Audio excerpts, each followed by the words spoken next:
Thank you, Lisa. Well played. Thank you.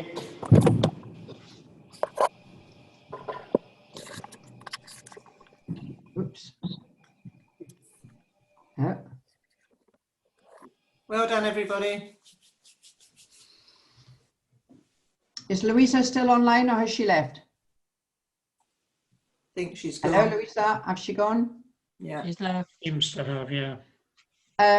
Just for those of us that are left, Frank, is it all the volunteers that are on now? Can somebody tell me? Is both Belver and French Lycée are off now? Have they left? I think Okay. they left. One They moment. both left. Yes. Thank Vicky. you, Frank. If you've got time, folks, just for a few minutes, technically, there's obviously a huge improvement. One or two of us, me included, have got to get used to the mute on and off, following exactly Frank's instructions, which I'm sure we had a huge lesson, all of us today, especially me.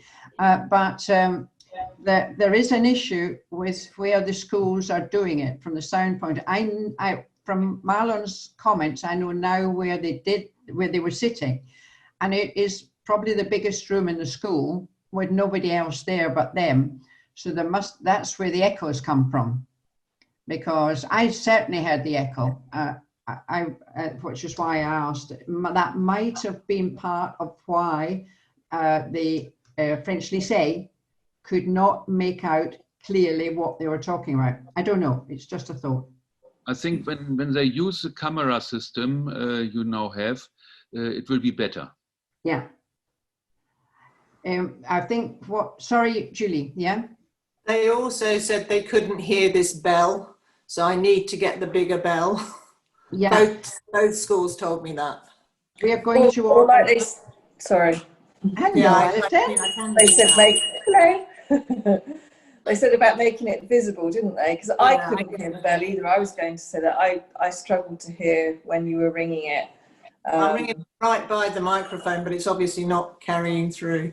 I heard it sometimes, Julie, but not every time. At the start, I think I missed it. Whether your mic wasn't on, I didn't notice. But towards Julie, the end, I heard it each time.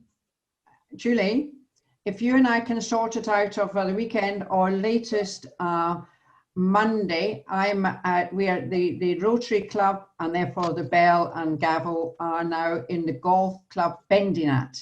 Yeah, Okay.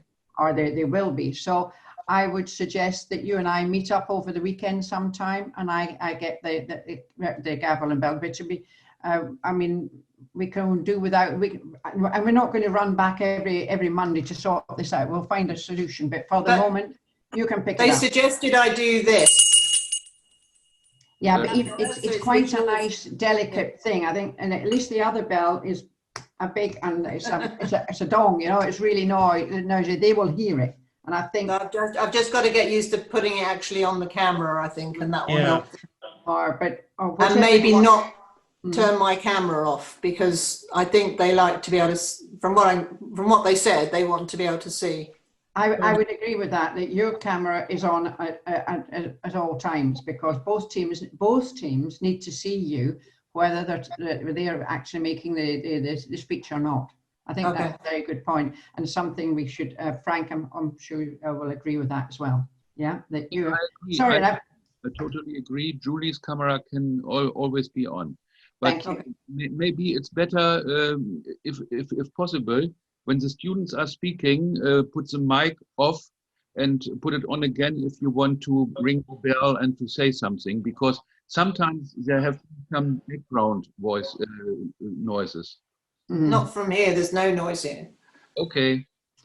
I know where Julie's sitting, so I would agree with that.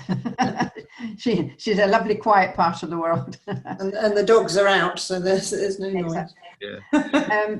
Any other comments, Alison? I don't know if you had the whole debate. Any other comments from the presentation sound point of view? I thought Izzy, for example, gave some very good personal comments about how the background movement and the actual movement of the youngsters when they were speaking. Yeah, I mean, I thought, I mean, this is the first one I've seen. I didn't get to see the last one, but I did watch all of this one. Yeah, I was able to see it. The last one was a complete disaster. So today was a 90-odd% improvement. I could, there were sometimes I could see what Louisa was saying. I think she was a little bit overzealous with her comments, maybe. I could see what she was saying in that sometimes it was difficult to understand.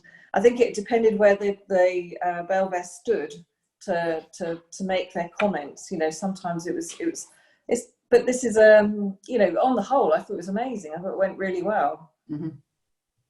Yeah. And actually, I could hear Belvere better than the other team, to be honest. Right. So it was.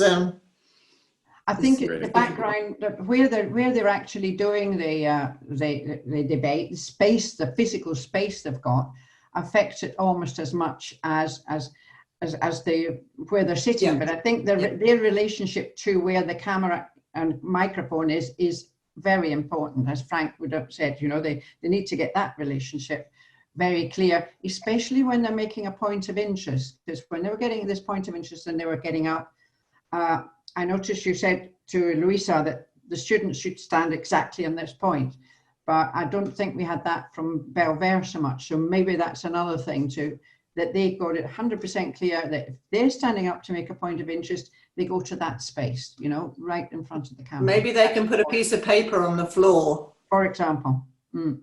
Yeah. Yes, the acoustics in the hall without any soft furnishings will obviously get that echo. Yeah. And I just feel for the boys, you know. I respect decision for what mask wearing, but it inhibits so much for them. And I think that is, you know, bless them. They are, if I could speak a foreign language the way a lot of these young guys and girls are doing, I a huge respect, but naturally a lot of them have got an accent, so you do have to bend your ear, and with a mask on top. So my heart goes out to them. I bet they're desperate to take those masks off, poor chaps. But you say that's the decision of the school. But I've spoken to each of the schools individually. I've had correspondence with them and their heads, several emails and whatever. And at Rotary, we had we actually, with the team, which was Vivian and Harry and Frank and various others, and we had you know, just a meeting to say, you know, there is this situation, and I feel, and so did all the Rotary Club, that the schools have a protocol which they have established, and it's established for the whole year. I thought it was going to be the same, more or less the same in every school. It's not. And I've just said we have to respect which every school decides they're going to do, because the wearing of the mask or not in our project, in the debates, is reflected in other parts of what they do. Some schools, one or two schools have said, we don't take off the masks, even if you're in a room on your own. If you're in school premises, you wear a mask, unless you're eating or drinking, of course. Other schools, as you saw Princely say, they say provided you're on your own or there's social distancing, then they can take the mask off. So it varies school to school, and there's no way we can impose on one or the other. Yeah. Notwithstanding that, the school's accepted. The school's accepted. It's not our position to do that.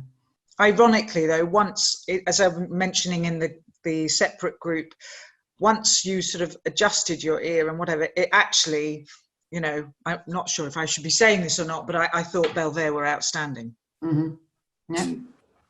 Yeah, you know, I think so they've really practiced there, you know, they've really... The content was far more, it was, obviously for the French side, I felt it was far more free-spirited, it was far more, but how they presented themselves, as I said, with the fact that they had their pieces of paper down, not holding them in their hand, that they were able to gesture with passion, and it was, in my opinion, far better thought through. I think them, and it's an important part of a newer team. I think the other team are a newer team. Right.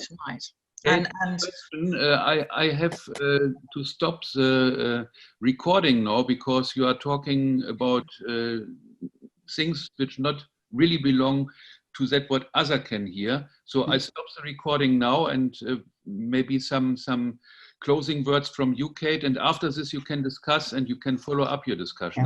problem. Thank you, Frank. I'm not sure who all's in or not, but I just want to thank again both the schools for the huge effort they've made in these two mock debates, especially the students, of course.